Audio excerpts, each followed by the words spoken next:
자, 414페이지 계약법 총론이라고 되어 있습니다. 우리가 민법 총칙이 법률 행위의 유효 요건이라고 그랬죠. 그죠? 그 법률 행위에서 가장 대표적인 게 계약이에요. 그러니까 민법 총칙 내용과 다이렉트로 연결되는 게 계약입니다. 계약법. 총론과 강론이 있죠. 각각 5문제씩 나온다라고 생각하시면 되죠. 강론에는 여러분들이 나중에 이제 중개사 하시면서 부동산 거래를 중개하시는 걸 업으로 하실 텐데 그 거래가 3가지가 나오죠. 매매, 교환, 임대차. 그걸 강론에서 보는 거고요. 총론에서는 계약의 공통적인 내용들을 보게 됩니다. 계약의 뜻, 뜻이 뭔지. 네? 제가 뭐 잘못했나요? 계약의 뜻이 있고요. 여기와 같이 계약 자유원칙이라는 걸 하나 간단히 봐야 돼요.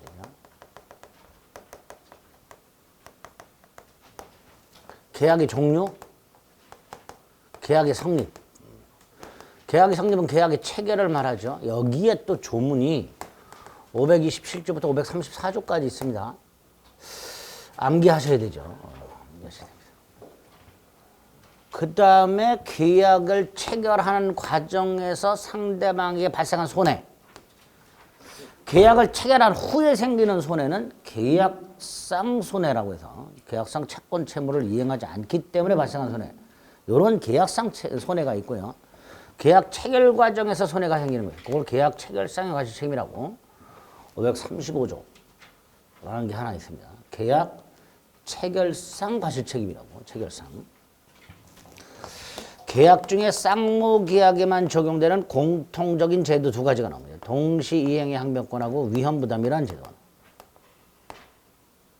5번째, 쌍무계약상 권리와 의무가 계약 당사자가 아닌 제3자에게 발생하는 경우가 있습니다. 제3자를 위한 계약이라고. 6번째, 계약의 해제해지라는 게 나옵니다. 이게 총론의 내용 전부예요. 여기서 5문제가 나오는 거예요. 그 중에 성립, 아주 중요하죠. 뭐 꼭 한 문제 나온다고 보시면 돼요. 동시항변권으로 나오고, 제3자를 위한 반드시 나온다고 봐야죠. 해제 나오고요. 일단 요 네 파트는 반드시 나온다. 올해도. 라고 생각하고 접근하시면 됩니다. 그 다음에 최근에 위험부담의 문제도 따박따박 나오는 경향이 있어요. 이것도. 위험부담 문제도. 이런 정도 내용으로 총론은 구성이 되어 있고, 여기서 5문제가 나옵니다. 그래서 계약법은 계약관계를 규율하는 몇 가지 제도들, 어떤 제도들이 있는가, 그 제도를 보는 거예요. 먼저 계약이란 건 뭐냐? 당사자가 합의를 하는 거죠. 계약 대신 합의라고도 하고요. 약정이라고도 하고요. 뭐 특약이라고도 하고요. 다 계약입니다. 근데 어쨌든 합의를 합니다. 합의를 해서 양당 사이에 채권과 채무가 생겨요. 근데 합의할 때 둘이 입을 맞춰야 되겠죠. 합의라는 건. 그러니까 한쪽이 먼저 계약을 요청하고 상대방이 이를 수락하게 됩니다. 이게 계약이다. 청약이라는 의사표시와 승낙이라는 의사표시. 서로 상대방을 향해 있죠. 이걸 대립적이다 이렇게 말씀을 드렸었어요. 청약과 승낙이라는 대립적 의사표시가 합치함으로써 당사자에게 채권, 채무를 발생케 하는 법률 행위를 계약이라 하자 이렇게 약속을 한 겁니다. 자, 이때 이 계약은 계약 자유원칙이라고 4가지 원칙이 나옵니다. 이거 당연한 거예요. 당연한 거야. 계약을 할까 말까 내 자유죠. 그렇죠? 계약 체결 여부 이렇게.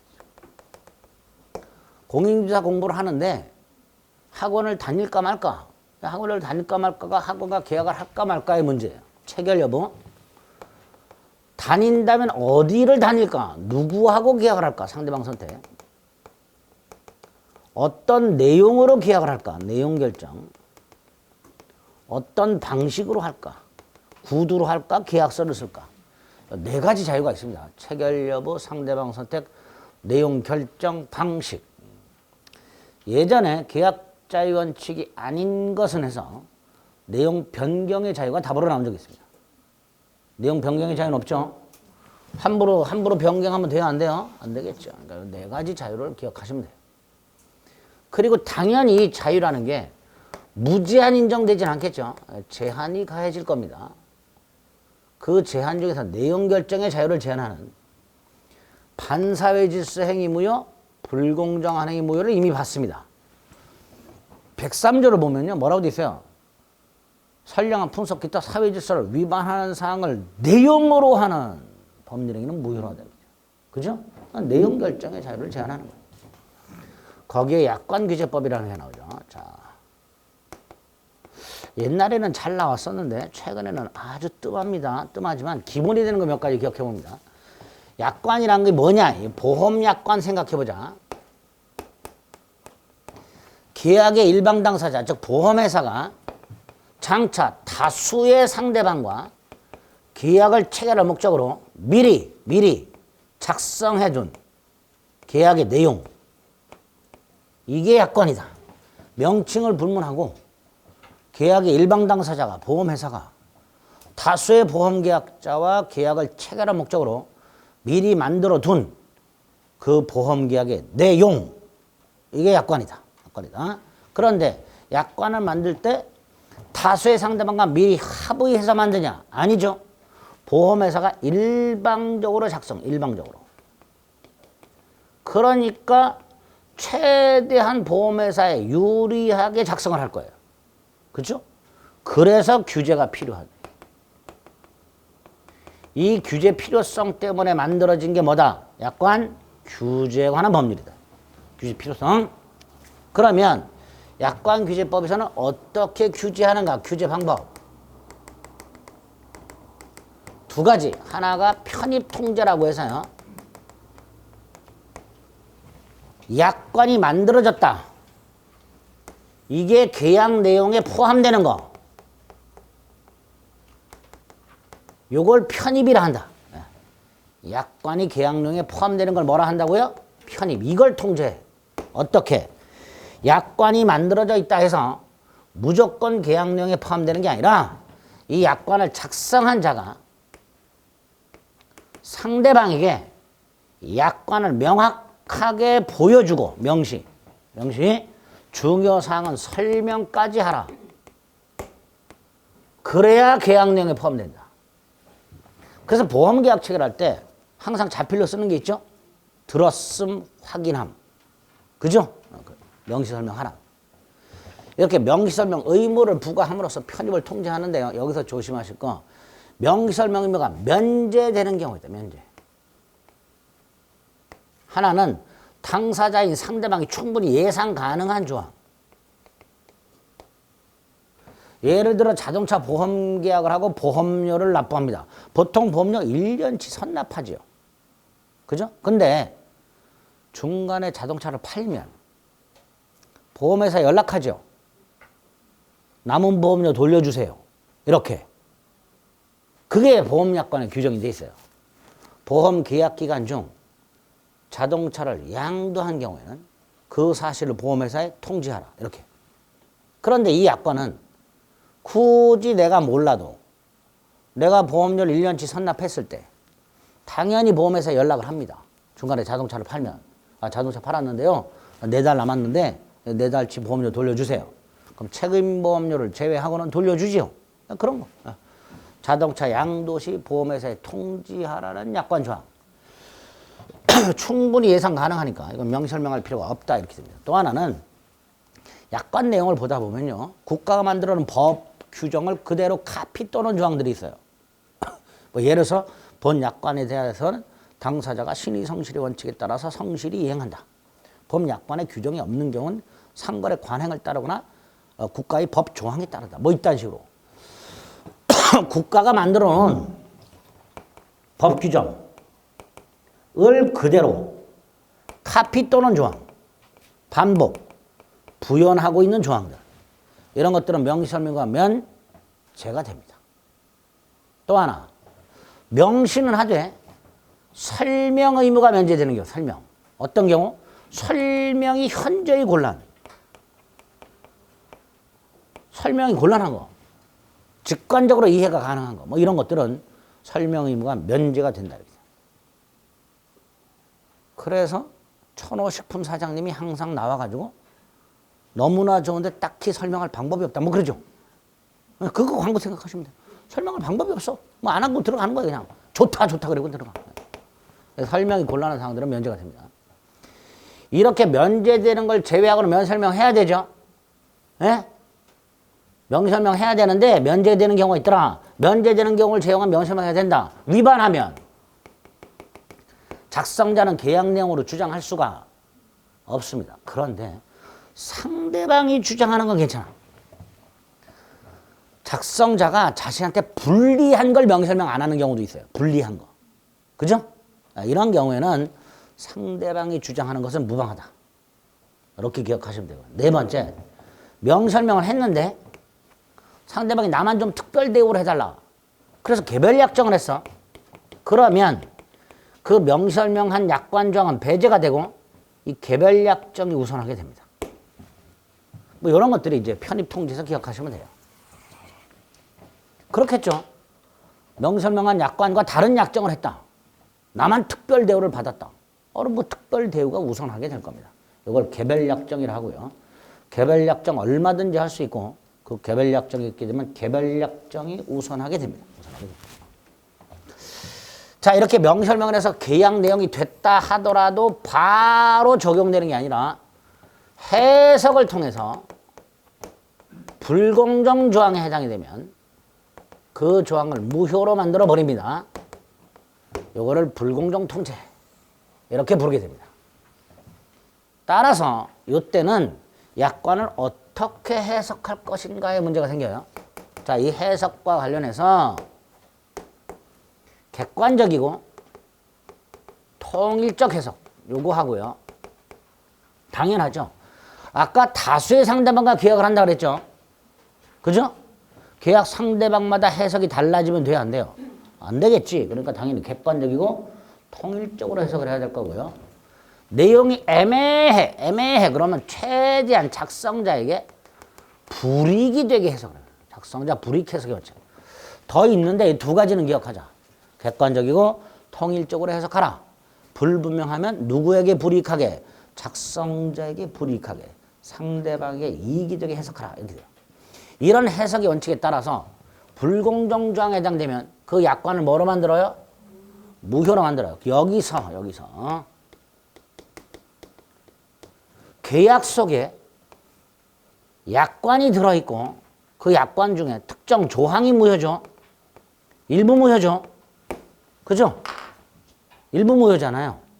우리 137조를 적용하면 전부를 무효로 하죠. 그죠? 그런데 약관의 특정 조항이 무효가 됐다 해서 계약 전체를 무효로 한다? 좀 이상하죠? 그래서 약관규제법은 반대로 해놨어요. 반대로. 요것만 무효가 원칙이에요. 요것만. 그 특정 조항만 무효가 되는 게 원칙이야. 다만 그 무효인 조항이 없다면 계약 목적을 달성할 수 없을 정도로 중요한 약관 조항이 무효일 때 예컨대 배상 조항 같은 것들. 그렇죠? 보험료 지급 조항 같은 게 무효가 되어버리면 자동차 보험 계약이 의미가 있어요? 없어요? 없잖아. 그러니까 그런 경우에는 예외적으로 전부를 무효로 하게 됩니다. 그래서 약관규제법은 137조가 반대로 돼 있다. 원칙, 일부 무효, 예외, 전부 무효. 이렇게 규정이 되어 있습니다. 네 번째, 다 통과했어.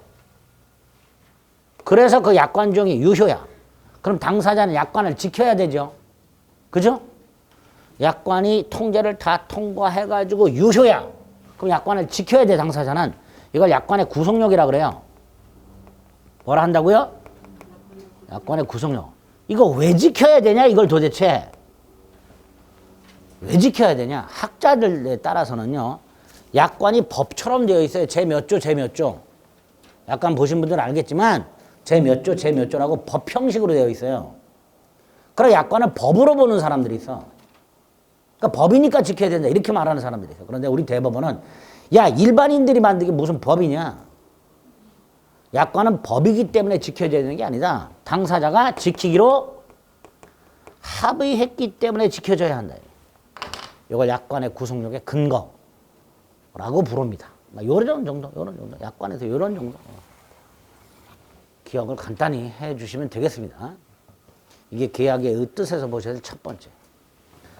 두 번째, 계약의 종류. 전형계약, 비전형계약이 있어요. 몰라도 되는 거예요, 이거는. 전형계약은 민법에 있는 15가지 계약을 말하는 거고요. 비전형계약은 민법에 규정이 없는 걸 말합니다. 우리는 전형계약 중에 매매교환, 임대차 3개만 알면 돼요. 두 번째, 이건 구별하셔야 됩니다. 쌍무계약하고 편무계약이 있습니다. 계약을 체결하게 되면, 즉 계약이 성립이 되면 매매계약 같은 경우에는 양당사자에게 채무가 생겨요. 갑은 소유권을 이전해 줄 채무가 생기고요.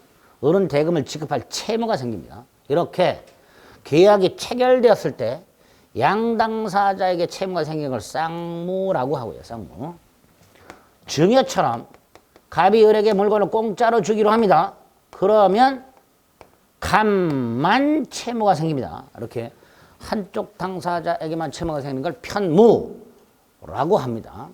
그런데 이 두 개를 왜 굳이 구별하는가? 구별 실익. 쌍무계약에만 동시항변권과 위험부담이 적용이 되기 때문에 쌍무와 편무를 구별하게 됩니다. 예, 구별 실익이라고 부르는 거예요. 세 번째, 유상계약과 무상계약이 있는데요. 요거는요, 계약이 이행까지 끝났어. 이행까지 완료가 됐어. 위에 거는 계약이 체결됐고, 밑에 거는 체결되고 이행까지 끝났어. 끝났더니 매매 같은 경우에는요, 주거니 받거니 하죠. 그죠? 매도인은 물건을 넘겨주고 매수인은 대금을 지급하고 이렇게 양당사자가 주거니 받거니 서로 이행을 했어. 그게 유상. 서로 주고받은 게 있으면 유상. 반면에 증여는 이행이 끝났어. 그럼 갑이 을에게 주는 걸로 끝나죠. 한쪽만 이행으로 끝. 이걸 무상. 이렇게 부릅니다. 그러면 유무상을 또 왜 구별하느냐의 문제가 생기고요. 우리 민법 매매를 가면요. 매매에 관한 규정들은 다른 유상계약에 적용한다 이렇게 돼 있어요. 즉 유상계약에만 매매 규정을 적용합니다. 그중에서 특히 담보책임이라는 놈을 유상계약에만 적용합니다. 그래서 유무상을 구별합니다. 여기서 쌍무, 편무를 구별하는 이유하고요. 유상, 무상을 구별하는 이유를 꼭 구별해 두셔야 돼요. 가끔 바꿔서 출제합니다. 조금 다르죠? 달라요. 자, 편무계약과 쌍무, 편무, 유상, 무상 이렇게 구별을 일단 하고요. 그 다음에 편무계약에 지금 증여가 있죠? 자, 2개 더 추가. 사용대차라고 물건 공짜로 빌려 쓰는 게 있습니다. 사용료를 지급하고 빌려 쓰면 임대차고요. 공짜로 빌려 쓰면 사용대차가 됩니다. 그리고 현상광고라는 게 있습니다. 하나를 더 기억합니다. 오늘 무이자 소비대차라고요. 소비대차는 돈을 빌리는 걸 말하는데요. 돈을 빌릴 때 이자를 주기도 하고 안 주기도 하죠. 이자 안 주는 게 무이자 소비대차입니다. 요것도 편무다. 편무 4개, 증여, 사용대차, 현상광고, 무이자 소비대차. 그 중에 요 3놈이 전형적인 편무입니다. 요 소비대차는 이자를 주면은 쌍무가 됩니다. 이자를 주기로 하면. 그래서 소비대차는 편무일 수도 있고 쌍무일 수도 있고 그렇습니다. 그 중에 무이자 소비대차가 편무가 됩니다. 무상계약은 2개, 증여하고 사용대차. 이렇게 쌍무, 편무, 유상, 무상을 구별한 다음에 4번째, 낙성계약과 요물계약을 구별하자. 낙성계약은 청약과 승낙만으로 성립하는 계약입니다. 쉽게 말하면 약속만으로 성립합니다. 대부분의 계약이 낙성입니다. 약속만 하는 거예요. 물건 넘겨주기로, 대금을 지급하기로, 내 물건을 사용하게 해주기로, 차임을 지급하기로, 학원은 강의를 제공하기로, 여러분은 수강료를 납부하기로, 이렇게 약속만으로 성립하는 계약이 낙성입니다. 대부분의 계약이 낙성 계약이에요. 그런데 약속만으로는 성립하지 않고 뭔가를 이행해야만 성립하는 계약이 있습니다. 당사자 중 어느 일방이 뭔가를 이행해야만 성립하는 계약을 요물계약이라고 합니다. 요물계약. 요 이행을 요물계약의 요물성 이렇게 부릅니다. 그러니까 요물계약에서는 그 계약에서 정해진 걸 이행하는 것이 그 계약의 특별 성립 요건이 됩니다. 무슨 요건? 특별 성립 요건. 제가 맨날 예를 들지요. 갑이 전단지를 붙였어요. 중국집 사장님께서 쿠폰을 10장을 가져오면 탕수육을 한 접시 준다. 전단지를 본 어른요. 쿠폰 갖다 주겠다고 약속만 하면 안 되죠. 분명히 사장님은 광고에서 뭐라고 그랬어요? 10장을 가져오면 이렇게 갑이 광고합니다. 10장을 가져오세요. 요 광고에서 정한 행위를 완료함으로써 성립하는 계약이 현상광고예요. 어떤 광고를 하든 광고에서 정한 행위를 완료함으로써 성립하는 계약을 현상광고계약이라고 합니다. 그러니까 을의 입장에서는 갑하고 계약을 하려면 광고에서 정한 행위를 완료를 해야 돼요. 즉 10장을 갖다 줘야 돼요. 그러면 계약이 성립해요. 갑과 을 사이에. 계약이 성립하면 갑 채무가 생기죠. 무슨 채무? 탕수육을 한 접시 줘야 될 채무. 갑만 채무가 생기죠. 그죠? 그러니까 편무예요. 을이 갑에게 10장을 갖다 줌으로써 갑과 을 사이 현상 광고 계약이 성립이 되고 현상 광고 계약이 성립하게 되면 갑만 탕수육을 줘야 될 채무가 생기니까 편무가 됩니다. 편무. 이 상태에서 이행을 해요. 탕수육을 줘. 이행이 끝났더니 주거니 받거니 했죠. 을은 받기만 한 게 아니지. 준 게 있죠, 분명히. 그래서 유상. 그래서 현상광고계약은 편무면서 유상이면서 요물. 이렇게 됩니다. 편무면서 유상이면서 요물. 그리고 요 현상광고 때문에 요런 그림이 그려진다 그랬어요. 계약을 쌍무와 편무로 일단 나눴을 때 전형적인 편무가 3개, 증여, 사용대차, 현상광고.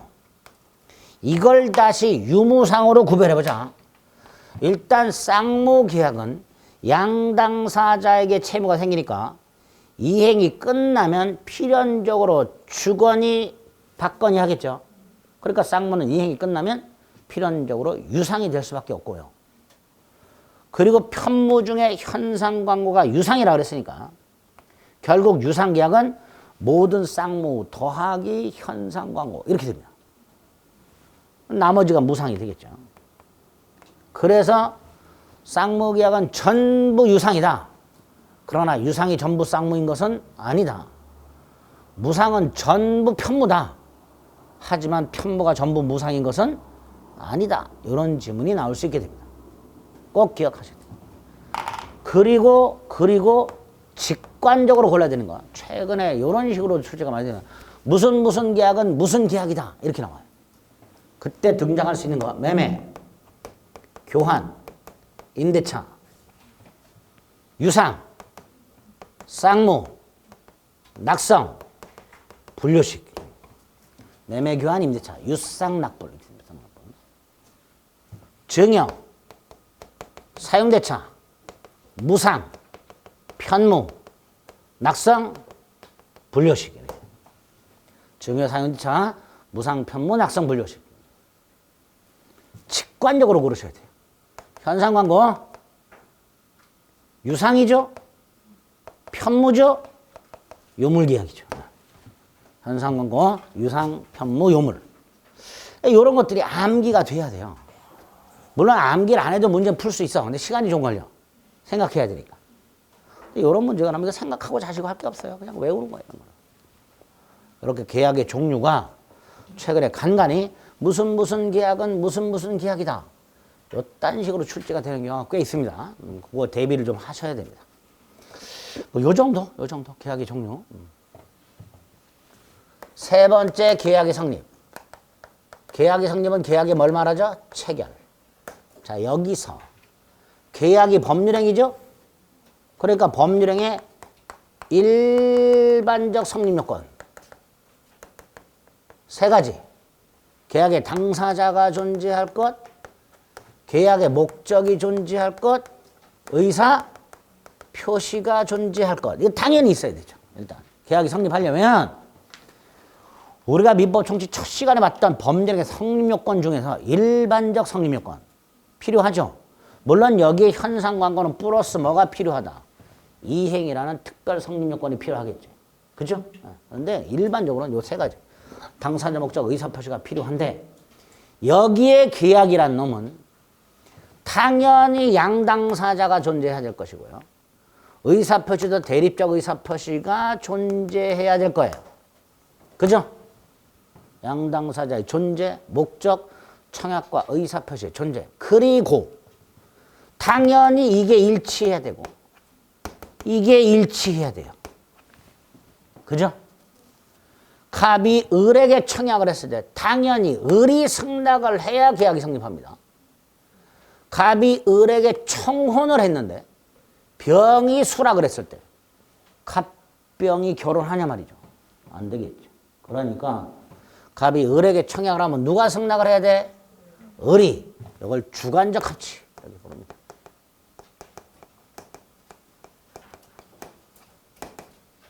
주관적 합치.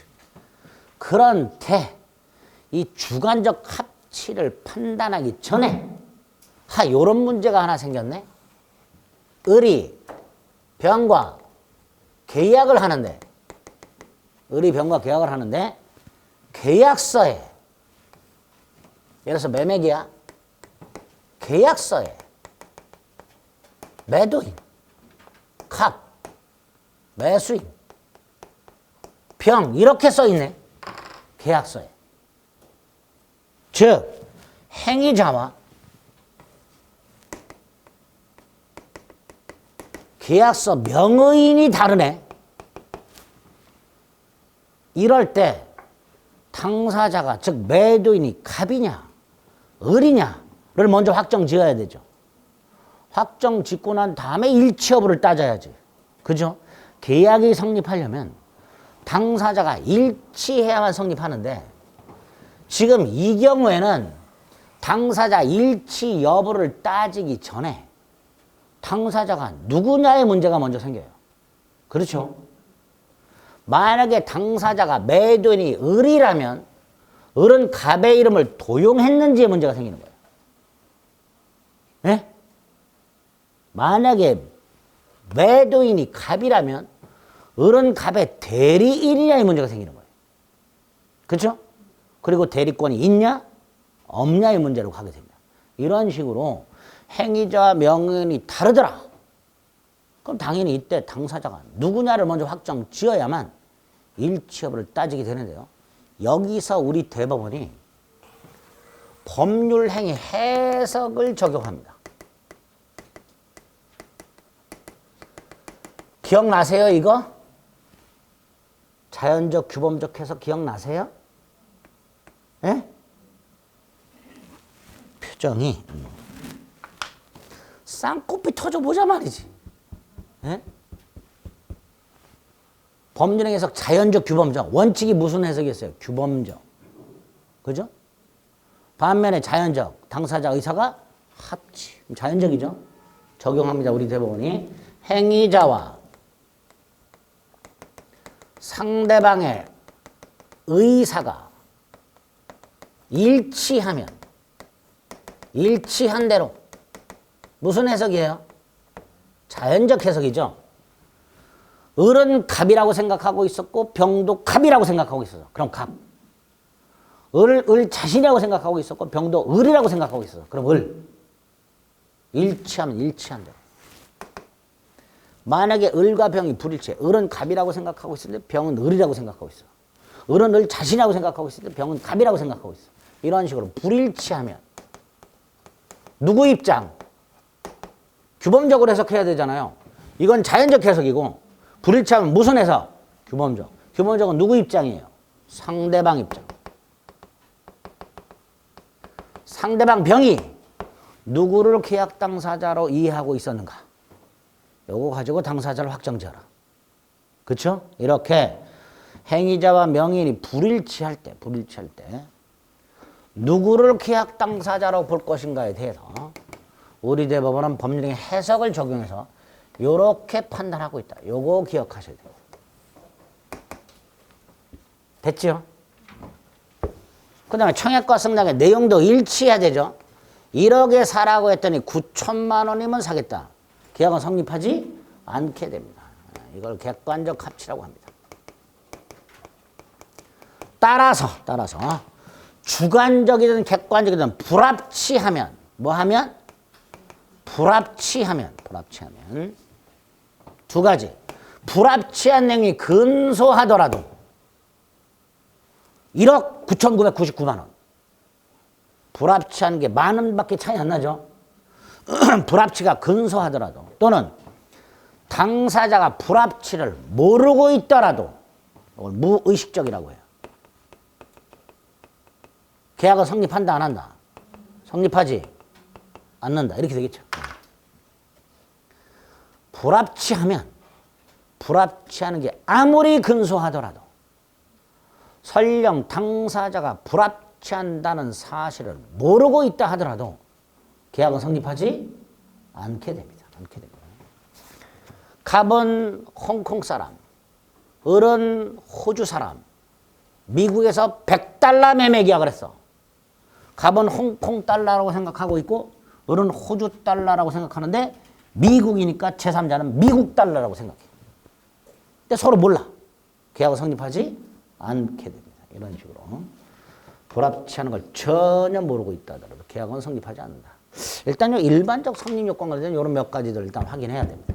그리고 구체적으로 아까 조문 외우셔야 된다 그랬어요. 527조부터 534조까지 그게 나옵니다. 계약이 성립하는 99.9%의 모습이 청약과 승낙의 의사합치로 계약이 성립하는 경우 이게 99%입니다. 하나하나 보면 됩니다. 청약. 계약을 요청하는 의사표시죠. 그죠? 계약을 먼저 요청하는 의사표시입니다. 계약이라는 법률 행위의 구성요소죠. 즉 법률 사실의 일종입니다. 계약이라는 법률 행위 구성요소, 법률 사실.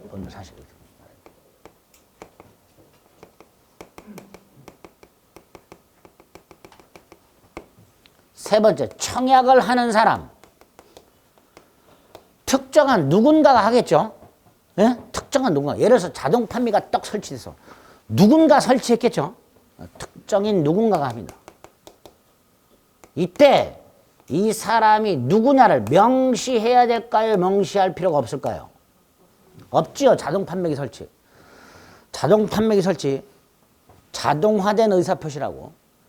청약입니다.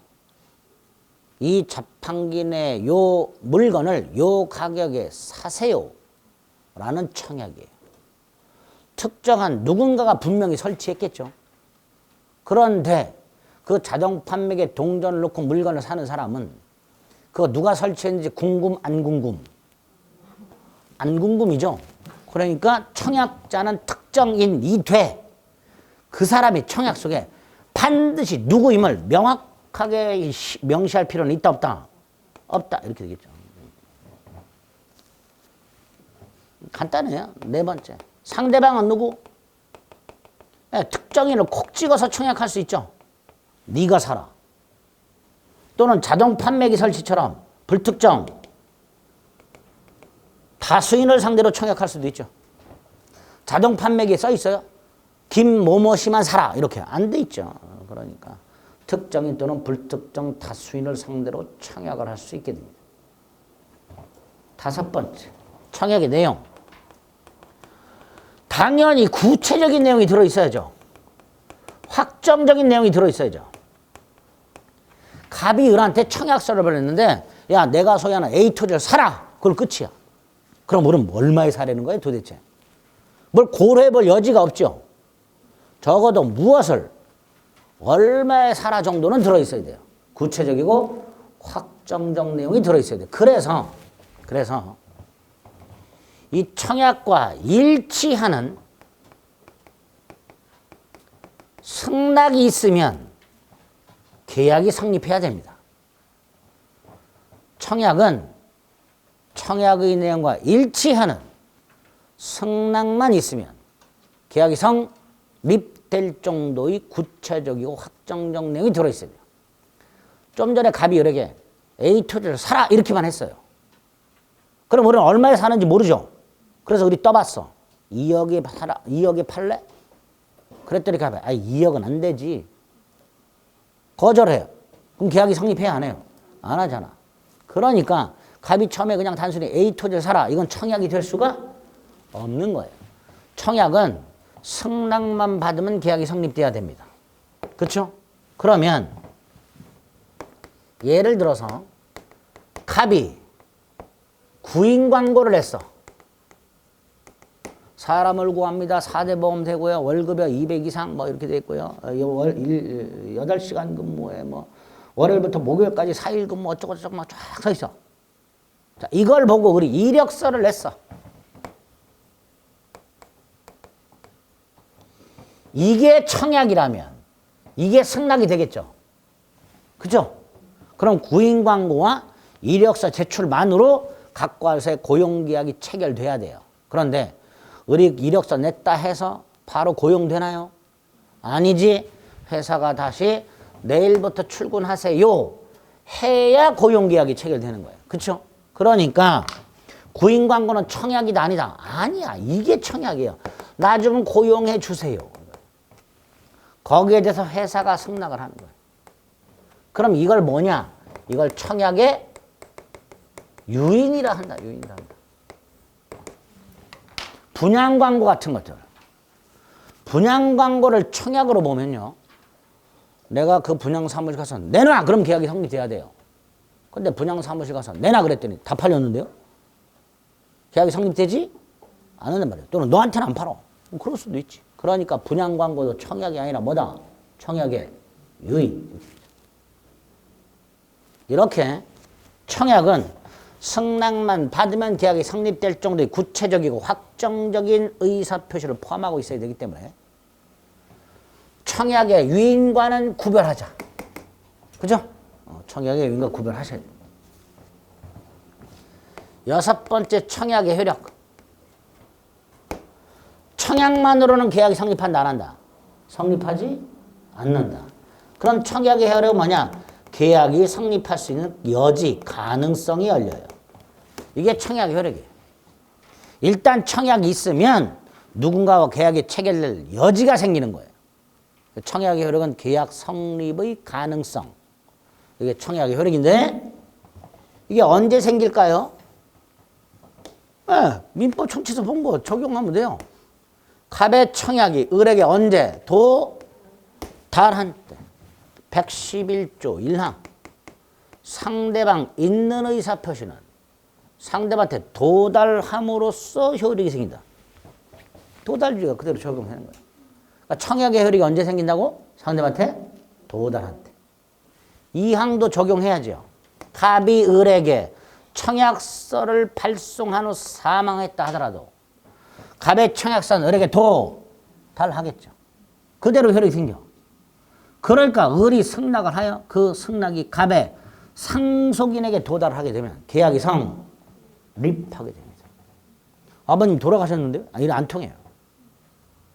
갑이 을에게 청약을 발송한 후에 사망했다 하더라도 갑의 청약서는 그대로 효력이 생기니까 을에게 도달했다, 을이 승낙을 했다, 그 승낙이 갑의 상속인에게 도달했다, 계약은 성립하게 됩니다. 을과 갑의 상속인 사이에 111조 1항과 2항이 적용이 됩니다. 이거 제가 계약법에서 써먹는다고 분명히 말씀드렸었습니다. 111조 1항과 2항. 자, 어쨌든 이렇게 청약은 상대방한테 도달해야 효력이 생긴다 그랬으니까 도달하기 전에는 뭐 할 수 있다? 철회할 수 있다. 철회라는 게 뭐였죠? 의사표시가 효력이 생기기 전에 그 의사표시를 소멸시키는 걸 철회라 했습니다. 그러니까 도달하기 전에 철회할 수 있죠. 도달 후에는 철회하지 못한다. 이게 청약의 구속력. 청약의 구속력이 뭐라고요? 철회하지 못한다. 이게 청약의 구속력이에요. 언제? 도달한 후에는. 물론 527조는 그냥 청약은 철회하지 못한다라고 되어 있습니다. 전제가 뭐다? 도달한 후에는 철회하지 못한다. 이런 뜻입니다. 언제까지냐 이 문제가 생기죠? 그죠? 청약의 구속력의 존속기간에 문제가 생겨요. 청약의 구속력의 존속기간이란 언제까지 철회하지 못하는가의 문제입니다. 두 가지가 있습니다.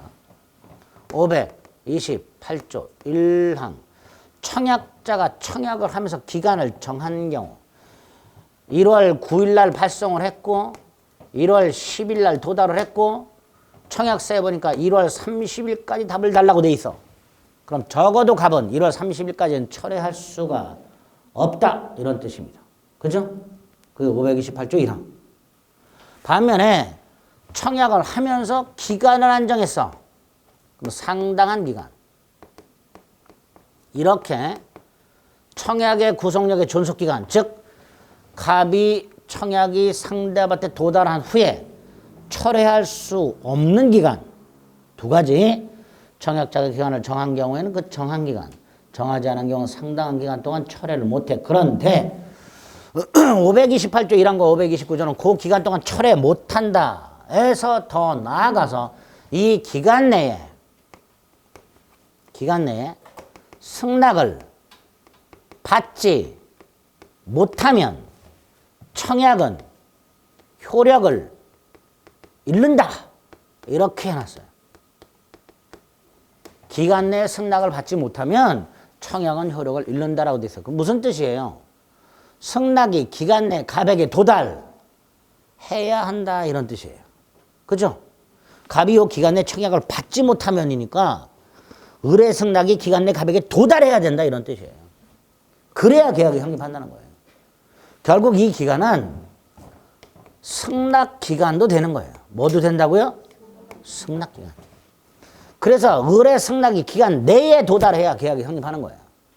따라서 만약에 의뢰 승낙이 1월 31일 날 의뢰 승낙이 갑에게 도달.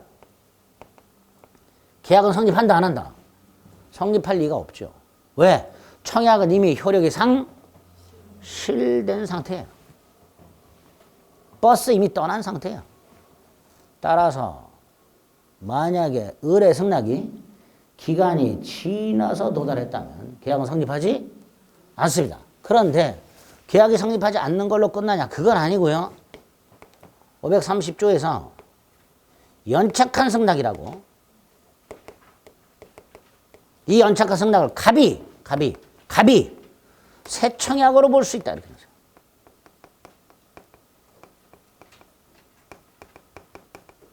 (1월 31일 날 갑에게 도달한 승낙을 일단 계약은 성립하지 않지만 갑이 뭐로 볼 수 있다? 새 청약으로 볼 수 있다.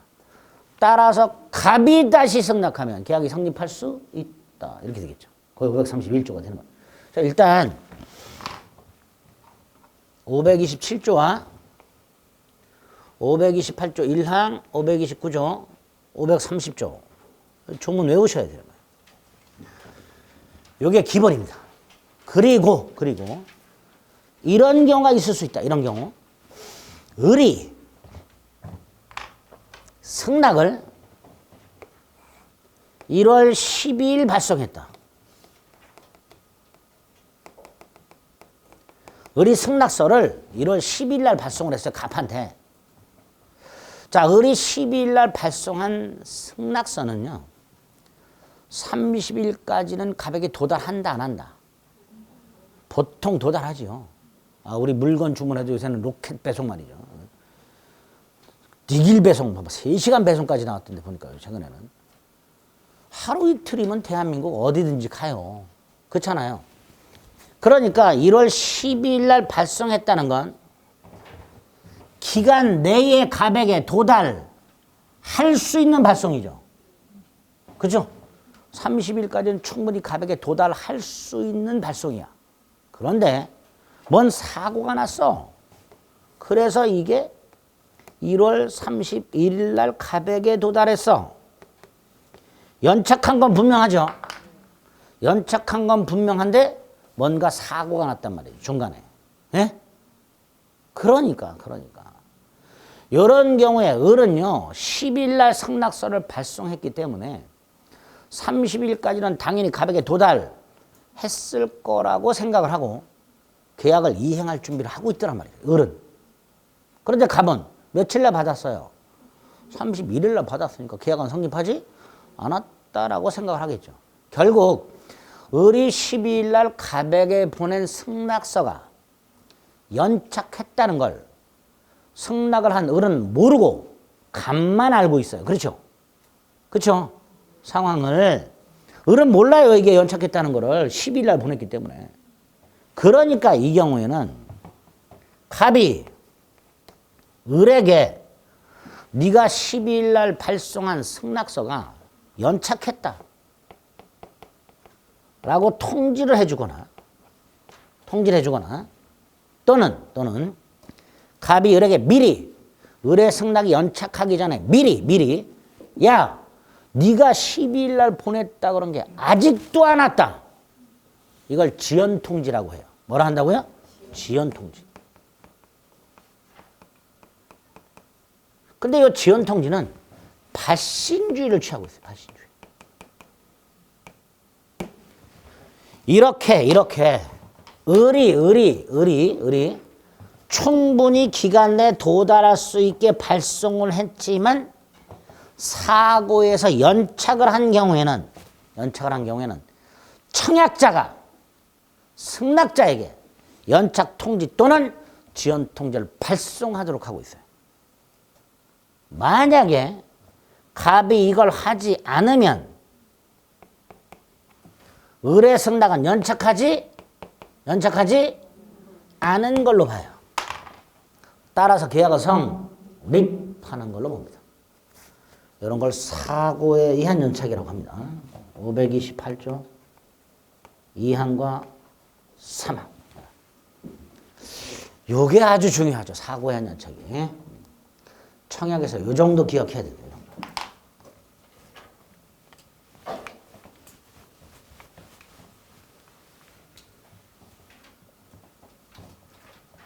반면에 승낙. 계약을 수락하는 의사표시죠. 그죠? 역시 법률 사실이죠. 청약이라는 법률 사실과 승낙이라는 법률 사실이 모여서 계약이라는 법률 요건을 구성. 이렇게 되는 거예요. 첫날 말씀드렸죠. 법률 사실이 모여서 법률 요건을 충족시킨다고. 그거예요. 자, 이때 승낙자.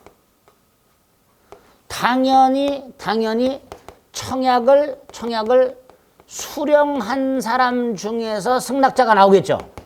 그죠? 청약을 수령한 사람 중에서 승낙자가 나올 거예요. 이때 이 청약을 수령한 사람은 승낙 의무 당연히 없죠. 예? 승낙 의무 없어요. 또 살지 안 살지 회답할 의무 이것도 없어요. 승낙 의무도 없고 회답 의무도 없어요. 야, 회답은 해줘야 되느냐? 뭔 소리야? 귀찮게. 누가 청약하래 나한테? 난 생각도 없는데. 승낙 의무는 당연히 없고 계약자 원칙상 무슨 의무도 없다. 회답 의무도 없다. 그런데 갑이 을에게 청약을 하면서 언제까지 회답이 없으면 승낙으로 간주한다. 있다고 통지를 했어. 갑이. 그럼 을은 이때 회답해 줘야 될까? 야, 이때까지 회답 안 하면 승낙으로 간주한다는데? 이거 회답해 줘야 되나? 해줘야 돼? 안 해줘도 돼요? 안 해줘도 돼요. 개무시하면 돼요. 네가 뭔데? 네가 뭔데 네 맘대로. 왜 나한테 대답을 강요해? 그렇게 되는 거예요. 해답 의무가 없기 때문에 갑이 을에게 언제까지 회답하지 않으면 승낙한 걸로 간주한다라고 통지를 했다 하더라도 을은 이거를 뭐 하면 된다? 개무시. 이거를 을을 구속하지 않는다 이렇게 말을 해요. 청약 수령자를 뭐 하지 않는다? 구속하지 않는다. 을에 거기에 얽매이지 않는 거예요. 구속하지 않는다는 건 을은 이 통지에 얽매인다 안 매인다? 얽매이지 않는다 이런 뜻이에요. 그러니까 회답을 하지 않아도 승낙이다 아니다? 아니다가 되는 겁니다. 됐죠? 다만 요 청약 전체가 무효가 되는 건 아니고요. 요까지는 유효가 돼요. 즉 승낙 기간을 정한 의미는 있어요. 뭐가 있다고요? 승낙 기간을 정한 의미가 있는 거예요. 요 뒤에 게 효력이 없는 거고요. 뭐뭐까지 요거는 뭐다? 승낙 기간을 정한 의미가 있는 거예요. 따라서 저 청약 전체가 효력이 없는 건 아니고요. 청약 자체는 효력이 있어. 어디까지? 날짜까지만. 됐죠? 이렇게. 네 번째, 누구한테 승낙해야 돼요? 청약자한테 해야 되죠. 상대방이고 당연히. 근데 아까 청약자는 특정인이라고 그랬죠. 그죠? 그러니까 특정한 청약자에게 해야죠. 불특정 다수인에게 승낙할 수 있다 없다? 없죠. 청약은 특정인에게 할 수도 있고 불특정 다수인에게 할 수도 있어요. 하지만 승낙은 꼭 누구한테 해야 돼? 특정한 청약자에게 해야죠. 불특정 다수인에 대한 승낙은 있을 수 없게 됩니다. 다섯 번째, 승낙의 내용. 뭐하고 일치해야 돼요? 청약과 일치. 그런데 1억에 사라고 청약을 했더니 9천에 사겠다. 변경 승낙. 1억에 사긴 사되 취득세는 네가 내라. 조건을 붙였어. 변경을 하거나 조건을 붙여서 승낙을 했어. 승낙이다 아니다 이거? 아니지. 534조에서 청약을 거절한 거야 이거는. 그리고 새 청약으로 본다. 승낙은 청약과 내용이 일치해야 되기 때문에 갑의 청약에 대해서 을이 변경을 하거나 조건을 붙여서 승낙을 한 경우에는 계약이 성립한다 안 한다? 일단 안 한다. 그리고 534조에서 이 승낙을 뭐로 본다? 새 청약으로 본다. 청약 거절과 동시에 새 청약으로 본다. 이렇게 해놨습니다. 네. 여섯 번째, 승낙의 효력. 승낙의 효력은 계약 성립이죠. 언제 효력이 생겨요? 언제 계약이 성립해? 원칙. 아까 뭐라 했어요? 기간 내에 갑이 승낙을 받아야 된다 그랬죠. 그러니까 기간 내에 청약자한테 도달 한때 계약이 성립하는 거예요. 기간 내에. 기간이 지나서 돌아오면 연착으로 가니까 결국 승낙의 효력은 계약 성립인데 그 승낙의 효력, 즉 계약 성립이 언제 되느냐. 기간 내에 청약자한테 승낙이 도달한 때. 그런데 531조 격지자 간의 계약은 승낙 통지를 발송한 때 효력이 생긴다. 격지자 간의 계약은 승낙 통지를 발송한 때 성립한다. 이렇게 돼 있어요. 자, 여기서 격지자란 우편물을 통해서 계약을 하는 사람을 생각하시면 돼요. 사전적 의미는 떨어질 격자 땅지자를 써서 장소가 떨어져 있는 사람을 말하는데 서울, 부산으로 이렇게 장소가 떨어져 있는 사람이라도 전화로 계약을 하면 대화자가 됩니다. 반면에 옆집 사는데도 우편물을 통해서 계약을 하면 뭐가 되는 거예요? 격지자. 이렇게 우편물을 통해서 계약을 하는 사람들은 계약이 언제 성립한다고? 승낙 통지를 발송할 때 성립을 하게 됩니다. 여기서 이런 문제가 생긴다고 그랬어요. 여기를 보세요. 을이 승낙서를 1월 12일 날 보냈어. 우편물로. 이게 14일, 1월 15일 날 갑액에 도달했어. 기간 내에 승낙이 갑액에 도달했지요. 일단 계약은 성립했죠. 거기다 531조를 적용해. 계약은 언제 성립해? 발송한 12일 날 성립한다. 그럼 되죠. 을이 승낙을 12일 날 발송했고 그 승낙이 15일 날 도달을 했어. 그럼 계약은 성립한 거예요. 언제? 12일 날. 문제는 을이 29일 날 발송을 했어. 승낙서를 30일까지 답을 달라고 그랬는데 급하게 1월 29일 날 발송을 했어. 을이 일단 기간 내에 발송했죠. 계약 성립했죠. 왜? 발송한 때 성립한다고 그랬으니까. 근데 이게 31일 날 도착을 했어. 갑의 입장에서는 계약이 성립한 거야, 안 한 거야? 안 한 거죠. 결국 을의 입장에서는 531조에 따라서 계약이 성립한 거고 갑의 입장에서는 528조 1항에 따라서 계약은 성립하지 않았다라는 문제가 생겨요. 즉 충돌해요. 528조 1항과 531조가 충돌하는 문제가 생겨요. 그렇죠? 을의 입장에서는 이미 29일 날 계약이 성립한 거고 갑의 입장에서는 계약은 성립하지 않은 거예요. 자, 여기서 우리 대법원은 깔끔하게 처리합니다. 계약 성립하지 않았다. 이걸 적용을 안 해요. 즉 일단 우리 대법원에 의하면 조금 어려워요. 29일 날 계약이 성립을 하되 기간이 지나서 도달하면 해제 조건이 성취됨으로써 계약은 성립하지 않았던 걸로 됩니다. 않았던 걸로. 어렵죠? 그러니까 깔끔하게 그냥 계약 성립했다 안 했다? 안 했다 그러면 돼요. 그러면 결국 이 조문은 언제 써먹냐? 계약이 성립했다는 것을 전제로 이걸 전제로 깔고 언제 성립했는가를 판단할 때 적용합니다. 계약이 성립했냐 안 했냐를 따질 때 적용하는 게 아니라 그러니까 이거는 일단 계약이 성립하지 않은 거예요. 지나서 도달했으니까. 여기에 531조는 적용 안 한단 말이죠. 결국 여기에 적용하는 거예요. 계약 성립했죠? 언제? 12일 날. 또 하나. 12일 날 발송을 했어요. 사고가 나서 31일 날 도달을 했어요. 근데 갑이 통지를 안 했어요. 연착 통지를 안 했어. 지연 통지를 안 했어. 그럼 을의 승낙은 연착하지 않은 거죠. 계약은 성립해요. 여기에 적용합니다. 여기.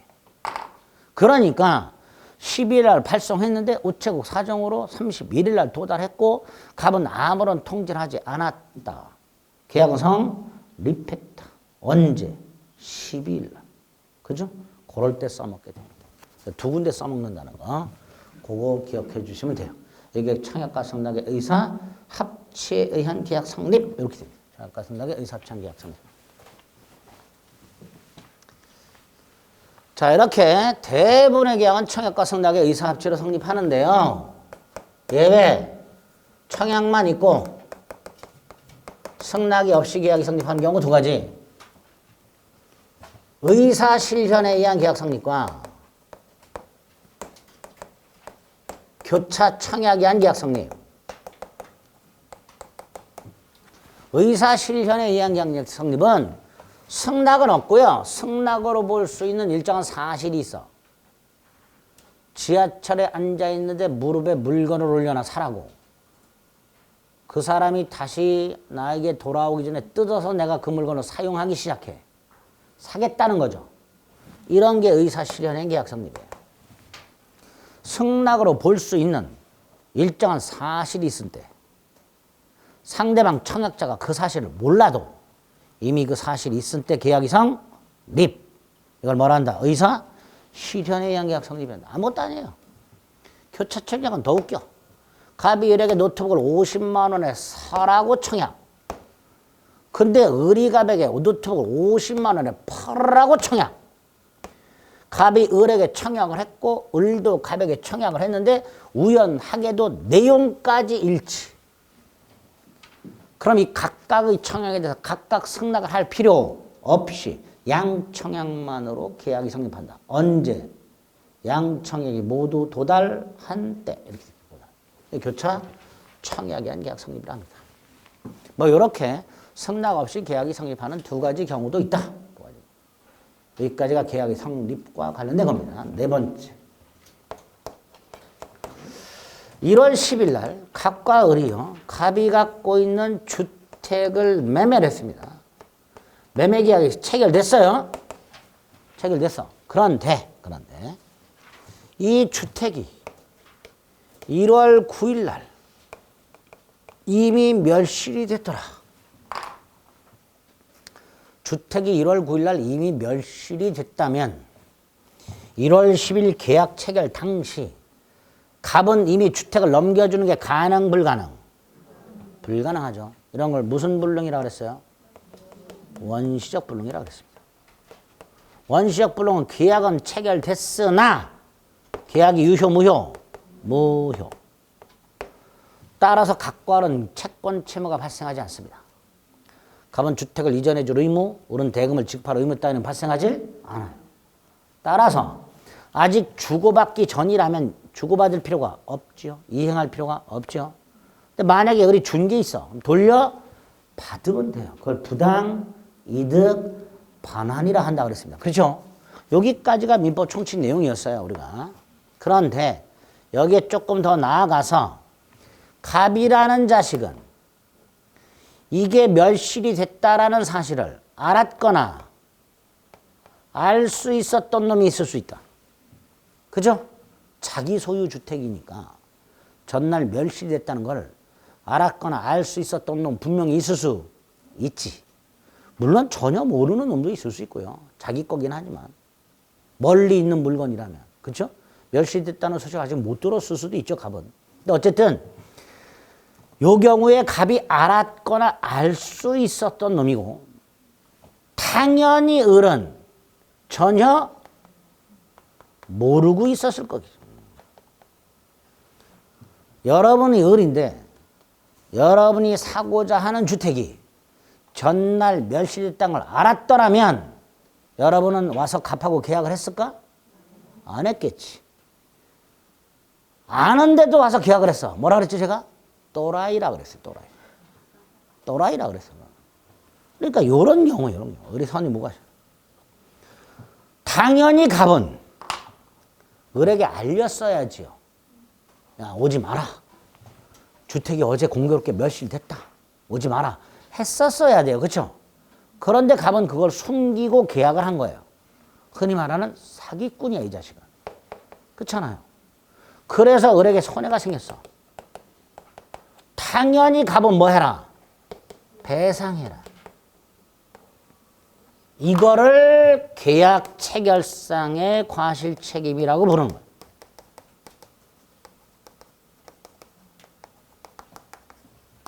이게 계약 체결상의 과실책임입니다.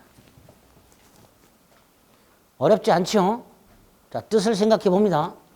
계약은 체결되었으나 그 계약의 목적 달성이 원시적으로 불능이어서 무효일 때 그 사실을 알았거나 알 수 있었던 자가 선의, 무과실이 상대방에게 발생한 손해를 배상해야 될 책임. 그걸 뭐라 한다? 계약 체결상의 과실 책임이라 한다. 요건 의를 다시 나눠. 계약은 체결되었으나 목적 달성의 원시적 불능으로 계약은 무효일 것. 어느 일방은 그 사실을 알았거나 알 수 있었을 것. 상대방은 선의 무과실일 것. 상대방에게 손해가 발생할 것. 네 가지가 요건이 되는 거예요. 이게 계약 체결상의 과실 책임이 되는 거예요. 효과. 손해를 배상해야 되죠. 예? 갑은 을에게 손해 배상해야 되잖아요. 그런데 계약을 둘러싼 손해배상은 두 종류가 있습니다. 실내 이익배상이라는 게 있고 이행 이익 배상이라는 게 있어요. 계약을 둘러싼 배상이 뭐가 있다고요? 신뢰 이익, 신뢰 손해라고도 합니다. 이행 이익. 이건 이행 손해라고는 잘 안 해요. 두 종류가 있어요. 그런데 어떤 경우에 신뢰이익을 배상하고 어떤 경우에 이행이익을 배상하는가 구별이 좀 어려워요. 어려운데 우리는 깔끔하게 구별하는 방법이 있어요. 계약이 무효라면 신뢰이익이에요. 계약이 무효일 때 무슨 이익이라고요? 신뢰이익 배상이에요. 근데 계약이 유효해. 근데 이행을 안 했어. 상대방이. 이게 이행이익 배상이에요.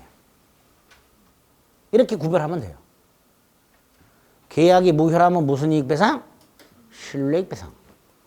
계약이 유효면 이행을 해야 되잖아요. 대금을 지급해야 되고 물건을 넘겨줘야 돼. 안 했어. 그래서 상대방한테 발생한 손해. 이게 뭐다? 이행이익입니다. 그런데 요거를 조문에서는 뭐라고 해놨냐면 계약의 유효를 믿었음으로 인하여 발생한 손해 이렇게 해놨어요. 계약의 유효를 믿었다는 게 무슨 뜻이에요? 계약이 무효인데 유효라고 믿었다 이런 뜻이에요. 계약이 무효인데 유효라고 믿었다 이런 뜻이에요. 이게 신뢰이익 배상이야. 반면에 이행이익 배상은 계약의 유효함으로 인하여 생길 이익 이렇게 놨어요. 계약이 유효함으로 인하여 생길 이익이 뭐예요? 계약이 유효해. 그럼 이행을 하겠지. 그 이행을 함으로써 생기는 이익. 그래서 이행이익이 되는 거예요. 조문 표현이 좀 어려워요. 531조가. 어쨌든 이렇게 계약과 관련된 손해배상이 신뢰이익과 이행이익 두 가지가 있는데 계약 체결상의 과실 책임은 계약이 무효죠. 그러니까 무슨 이익 배상해야 돼요? 신뢰이익을 배상해야 돼요.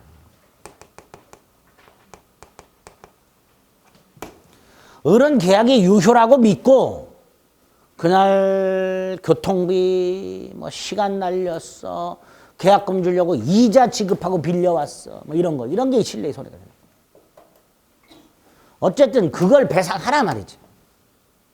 두 번째, 요놈과 요놈을 계산하면 보통 이게 훨씬 커요. 뭐가 크다고요? 이게 훨씬 커요. 그러니까 신뢰이익을 배상하되 이게 뭐보다 크면 안 돼? 이행이익보다 크면 안 되죠. 그래서 이행이익을 넘지 못합니다. 즉 계약의 유효를 믿었음으로 인하여 입은 손해를 배상하라. 그러나 계약의 유효함으로 인하여 생길 이익을 넘지는 못한다. 이렇게 놨습니다. 신뢰이익을 배상하되 뭘 넘지는 못한다? 이행이익을 넘지는 못한다. 이렇게 놨습니다. 요거를 뭐라 한다? 계약 체결상의 과실체결. 좀 까다롭죠, 표현이? 예? 네? 지난 손안에 안 한 거 지금 하고 있어요. 지난 손안에 뼈대만 잡자 그랬어요. 뼈대 잡아 두셨죠? 살 붙이기 쉽지? 저놈을 크 얄미워 죽겠죠?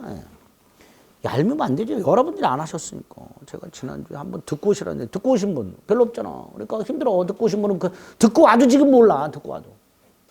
오늘 거 예습을 하고 왔는데도 뭐야 이렇게 돼. 왜?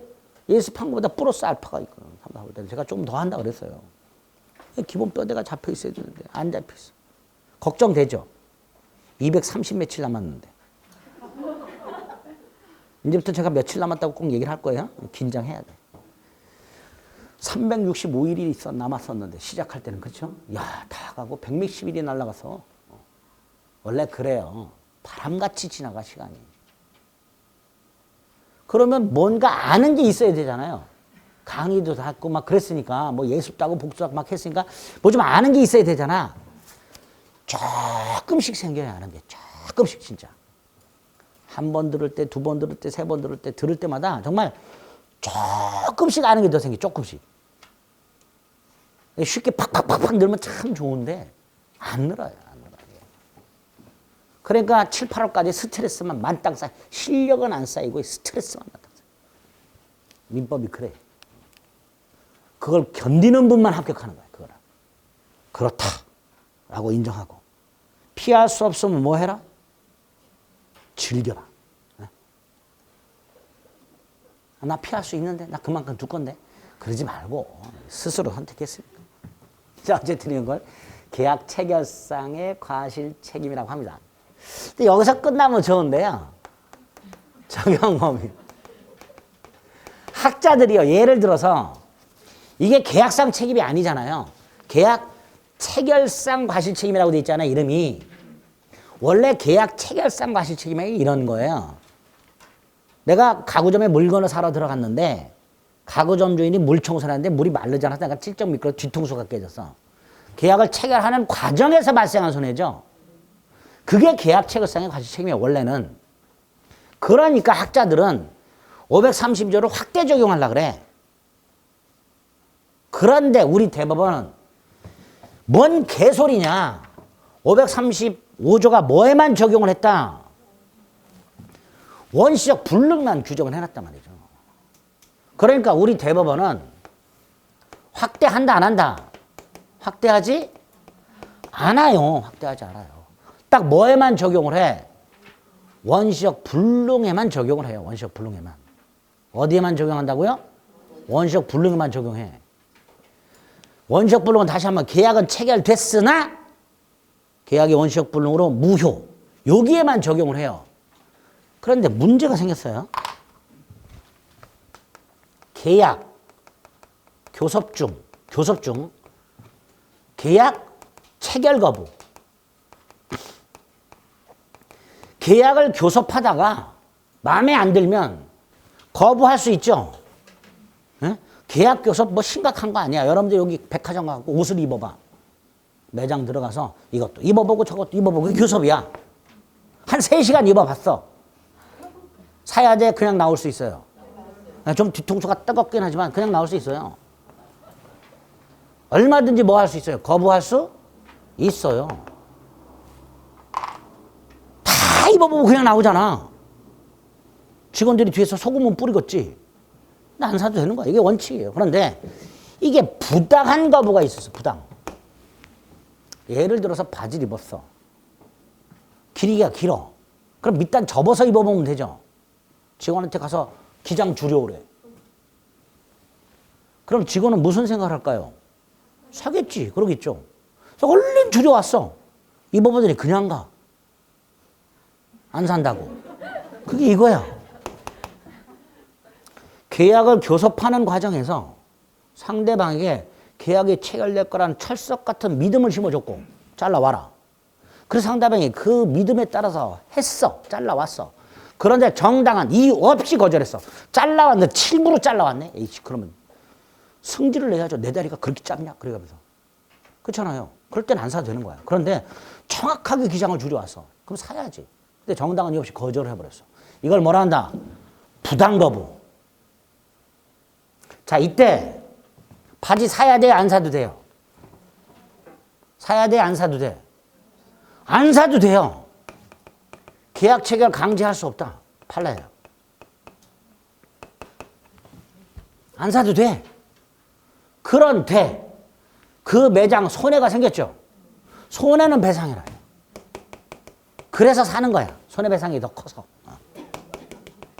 정신적 손해까지 배상해야 되니까. 이거.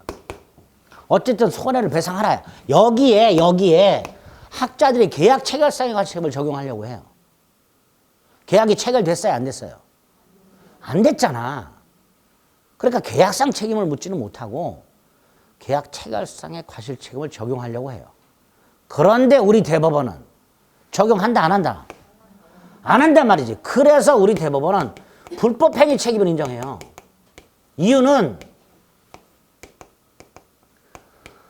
내가 바지를 잘라오라 그래서 직원이 잘라왔는데도 불구하고 그냥 가버리면 직원은 정신적 충격이 있겠지. 이게 위자료예요. 근데 계약 체결상의 가치는 위자료가 있어요, 없어요? 없어요. 여기는 있어요. 그러니까 위자료 때문에 불법행위 책임을 인정하는 거예요. 이걸 인정하지 않고. 예? 이렇게 계약을 교섭하는 과정에서 부당하게 계약 체결을 거부한 경우에는 계약 자유 원칙상 계약 체결을 강요할 수는 없고 손해배상을 해라. 무슨 손해? 불법행위 손해배상. 불법행위 손해배상. 예? 자, 이때 어떤 손해예요? 실내 손해를 배상을 해요. 불법행위 손해배상인데 실내 손해를 배상을 해. 원래 불법행위는요, 고의 또는 과실에 의하여 상당하게 발생한 손해 플러스 위자예요. 그게 불법행위 손해배상이에요. 고의 또는 과실에 한 위법한 가해행위로 상대방에게 직접적으로 발생한 손해 플러스 위자료. 이게 불법행위 손해배상이에요. 그럼 당연히 네가 부당하게 계약을 체결함으로써 매장에게 발생한 실제 손해 플러스 위자료여야 되지. 근데 위자료는 인정하면서 위자료 느닷없이 이걸 배상하래. 다시 한번 우리 대법원은 여기에 계약체결상 하심을 적용한다 안 한다? 안 해요. 그런데 그 내용은 뭐예요? 535조 내용이에요. 여기에 이걸 적용하라고 하면서 대법원이 느닷없이 그 구체적 내용은 이걸 배상하래. 그러니까 학자들이 볼 때는 골 때리는 판례겠죠. 아니까? 그래서 내요. 그래서 이 판례 자체를 한 문제로 낸 적도 있어요. 우리나라 대법관들이 얼마나 골 때리는지 봐라 해가지고 판례. 손해배상 체계를 완전히 뒤틀어버린 판례예요. 법을 공부한 사람 입장에서 보면 손해배상 체계를 완전히 뒤틀어버린 판례예요. 뭐 이해는 돼요. 이해는 돼. 왜? 직원은 무슨 생각을 했어요? 계약이 체결될 것이다 라고 믿었죠. 그러니까 신뢰손해라고 말을 할 수 있는 거예요. 계약이 체결될 거라는 믿음에 의해서 발생한 손해이기 때문에. 어쨌든 신뢰손해를 배상하고 and more 위자료도 배상해야 돼요. 이런 걸 계약 체결상 과실책임에서 따로 나오게 됩니다. 판례가. 됐죠? 그리고 이제 나중에 배상해야 되는 거 안 해야 되는 거 그거 구별하시면 되는데 일단 요 정도 뼈대를 잡아두자. 됐죠? 네, 됐습니다. 좀 쉬었다가 체크하고 다음 사항 보겠습니다.